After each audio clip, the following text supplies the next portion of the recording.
एक जंगल में मोनी चिड़िया नाम की एक पंछी रहती थी। उसके दो छोटे छोटे बच्चे भी थे। उसी जंगल में एक और चिड़िया रहने के लिए आई जिसका नाम जटायु था। उसके भी दो छोटे छोटे बच्चे थे, जिसमें से एक का नाम पिंटू और दूसरे का नाम बंटी था। कुछ ही दिनों में वे एक दूसरे को जान गए और दोनों में बहुत अच्छी गहरी दोस्ती हो गई। और जटायु बहन, आपके बच्चे पिंटू और बंटी कैसे हैं? वो दोनों ठीक हैं, अभी बाहर खेल रहे हैं। तुम्हारे बच्चे कैसे हैं मोनी चिड़िया? ठीक है जटायु बहन, अभी सो रहे हैं दोनों। थोड़े ही दिनों के बाद पूरे जंगल में अकाल पड़ने लगा। हर तरफ सूखा ही सूखा रहने लगा। कुछ ही दिनों में हालात इतने बुरे हो गए कि न ही पीने के लिए कोई पानी बचा और न ही खाने के लिए कोई अनाज। सभी पंछियों के बच्चे भूख से तिलमिला रहे थे और खाना मांग रहे थे। जटायु भैया, अगर ऐसे ही चलता रहा तो हम सब भूख से मारे जाएंगे। हमें इस अकाल से बचने के लिए कुछ करना चाहिए। आपको पता है जटायु भैया, हम लोग यह जगह छोड़कर भी नहीं जा सकते, क्योंकि न ही खाने के लिए खाना है और न ही पीने के लिए पानी। हम सब रास्ते में ही दम तोड़ देंगे। उससे तो लाख गुना अच्छा है कि हम सब यहीं अपने बच्चों के साथ और एक साथ रहकर मरें। तुम ठीक कहती हो मोनी चिड़िया, हमारे पास दूसरा कोई उपाय नहीं है। हमें चुपचाप यहाँ पे रहकर अपने मरने का इंतजार करना है। कुछ ही दिनों में मोनी चिड़िया की एक बच्चे की भूख से मौत हो जाती है। हे भगवान, कैसा कैसा दिन दिखाता है तू भी। मेरे बच्चे की मौत हो गई। तू क्यों जिंदा है? अब मैं तेरे लिए खाना ढूंढ के कहां से लाऊं? जा, तू भी जाके कहीं मर जा। हे भगवान, कैसा कैसा दिन दिखा रहा है तू मुझे। मैं यह जंगल छोड़ के जा रही हूँ, क्योंकि अपने ही बच्चों को अपने आंखों के सामने मैं मरता हुआ नहीं देख सकती। इतना कह के मोनी चिड़िया उदास होकर जाने लगती है। तभी अचानक उसे भूख और प्यास के कारण चक्कर आता है और वह सांप के बिल में गिर जाती है।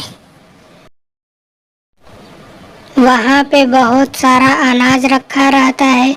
वह अनाज देखकर खुश हो जाती है।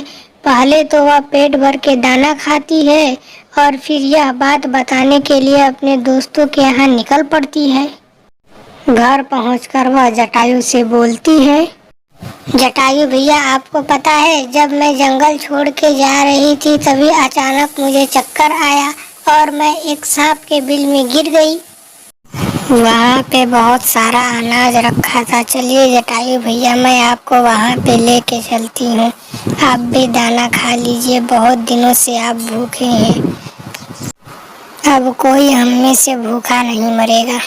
क्या तुम ठीक कहती हो मोनी चिड़िया? अगर ऐसी बात है तो समझ लो कि हमारी लॉटरी लग गई। चलो चले। कुछ ही देर में वो सांप के घर के पास पहुंच जाते हैं। इतना सारा अनाज देखकर जटायु खुश हो जाते हैं और वह पेट भर खाना खाते हैं, फिर वहां से चले जाते हैं। ऐसे ही वह रोज वहां जाते, अनाज खाते और वापस चले आते। इसी तरह बहुत दिन बीत गए। एक दिन वहां की सांप सोचने लगी, आखिर बात क्या है? मेरे सारे अनाज ऐसे कैसे चोरी होते जा रहे हैं? कोई तो है जो मेरी अनाज चोरी कर रहा है। आज तो मैं उसका पता लगा के ही रहूंगी। आज तो मैं बाहर घूमने नहीं जाऊंगी, यहीं छिप कर के देखूंगी कि कौन है जो मेरा सारा अनाज चोरी कर रहा है। इतना कह के वह एक पेड़ के पीछे छिप जाती है। तभी कुछ ही देर में दोनों पंछी वहां आते हैं और खाना खाने के लिए अंदर जाते हैं। अच्छा, तो तुम लोग हो जो इतने दिनों से मेरा सारा अनाज चोरी कर रहे हो। अब तो मैं तुम दोनों को नहीं छोड़ूंगी। मेरी बात सुनिए महारानी, आज मैंने मोनी चिड़िया को यहाँ लेके आया है, इसलिए आप मुझे खा लीजिए। मोनी चिड़िया को कुछ मत कीजिए। नहीं नहीं नागरानी जी, जटायु भैया को तो इस जगह के बारे में पता भी नहीं था। वो तो पहली बार मैंने इन्हें बताया कि यहाँ पे बहुत सारा अनाज छिपा है, इसलिए तो जटायु भैया मेरे साथ यहाँ आए हैं। आप मुझे खा लीजिए। तुम दोनों हो कौन और मेरा अनाज क्यों चोरी कर रहे थे? फिर जटायु सारी बात नागिन को बताता है।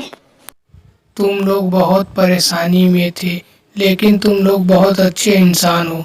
क्या तुम लोग मुझे अपना दोस्त बनाओगे? और तुम लोग जितना चाहे उतना अनाज यहाँ से ले जा सकते हो। इस तरह उनकी सारी परेशानी दूर हो जाती है और वह खुशी से रहने लगते हैं।